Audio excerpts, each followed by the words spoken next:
At this point, I've now got most of the items set up on the pegboard how I want them, and everything else is for the most part organized into these drawers. I will have to at a future date organize those better. You're going to kind of see a lot of the hand tools and the loose nuts and bolts are still just kind of kicking around, but everything else that's in the bottom is actually kitted and put away nicely. I also ordered a few things off of Amazon to help organize a lot of the sockets and the wrenches that I have. For these socket holder rails, I had 3-pack for about $12 on Amazon. I'll put a link to the one I'm using in the description. These wrench holders are about $5 each, and then these 2 packs are just what I already had. Initially, my plan was to just take all these and then put nails along the wall and put them on directly, but instead I decided to go out, I got another piece of plywood, and I'm gonna do something a little bit nicer to hang these all up. Ready, set. It's really hard to snap in gloves, actually. I don't know if that's going to pick up. But anyway, I already had to pick up plywood for a different project. I'm trying to make some end tables for our living room. After I had all the plywood that I needed off of the board, this is pretty much what I made with what was left over. Once again, because this was all spare, it's about, $8 to $10 worth of wood and materials. And the stain I use for these is the dark walnut stain that I use on everything else. I do still have that same can of stain. The thought I had for hanging these is that all of these had the little holes in the top. I was going to hook them on, and then this one on the bottom is just going to be a spacer bar to keep it off the wall. That way, when it's sitting on the wall, I can hook behind it and grab it more easily with my hands. Needless to say though, I didn't check what size nails I had prior to assembling this, and when I already drilled the holes, it kind of created an issue because the only nails that I had that fit those larger holes were these ones where the head was too big. So now I gotta go through, I'm gonna chop all these off, then I'm gonna start hanging this and the rest of the socket stuff up here on the wall. Whenever you're using a grinding or a cutting wheel to try to cut a small item, such as these nail heads, make sure you're not holding your hands very close to where you're cutting, or else you're probably going to take off a finger. Here I'm using the vice grip instead. Now that the nail heads are all shortened, I'm ready to put these into the wall. The upper parts have 3 screws each, and the bottom have 2 screws each, and all the holes are pre-drilled. And as you'll see, I'm actually using a level here. These are a lot shorter, so getting something off is a lot more easy on something that's a really short span. After hanging the socket rails on these, I move over and I start installing the wrench organizers, and those are 2 screws each.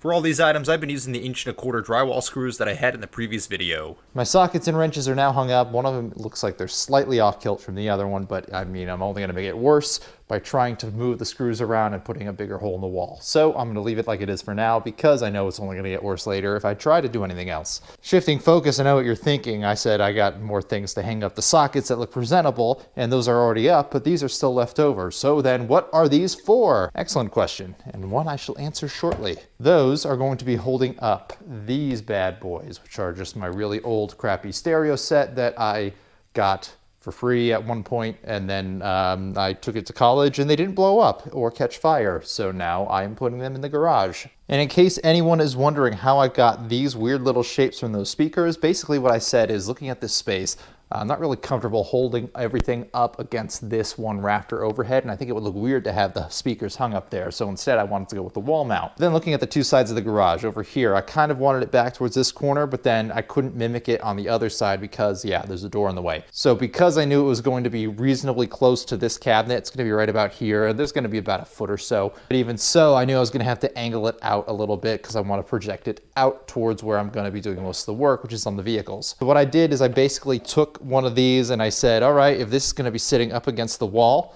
what angle am I going to have the speaker at? And I basically took the speaker and I rotated it around at the approximate angle, and I said, okay, based on the limits of the angle it'll be at, this is about how much area I need and about the shape I want. So because it's cut for a range of angles and not just a single angle, it is going to be a little bit bigger than it probably needs to be for these, but that's going to be all right. So with that said, let's get these up on the wall and then we will continue from there. For the placement of the speakers and for the shelves themselves, I want them to be up high but not so high that the speakers are hitting the rafter above. For that reason, I'm measuring down from the top to make sure I have at least enough clearance for the speakers to fit up there without hitting the overhead rafters before installing the brackets. Because these speakers do have a good amount of weight to them, I'm using 3.5-inch screws, and I'm going directly into the studs on both sides. That way I know the weight's going to be properly supported. Both of the speakers are now up on the shelves. I'm not wild about how that one is holding on the drywall because the center screw is pretty much unsupported. Coming back to this side, this one is a lot more stable because even the center one is grabbing wood. If I did this again on both of them, I'd probably make a center support as well. Probably move this one up to here and then make a longer one on the back. Especially as it gets towards this point, this is a little bit unsupported, so it's a little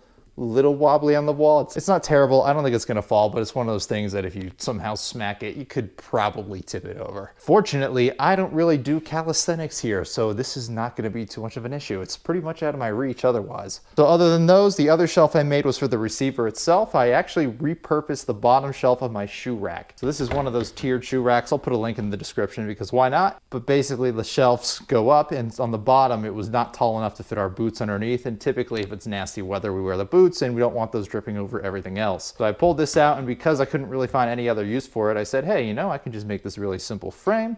This will pop right in. That'll hold the receiver. Of course, I can't line it up with one hand because I'm incompetent today. Look at that. Boom. Yeah, now what I'm going to do is mark where the studs were on this wall again. I'm going to pre-drill the holes. After dry fitting the bracket on the wall, I mark where the studs line up on the bracket, and then I pre-drill for the screws. This bracket is long enough that I wouldn't have necessarily needed to use a level, but because it's the center of the wall and it's surrounded by so many other things, I gotta have it extra straight, that way I know it's not gonna look out of place.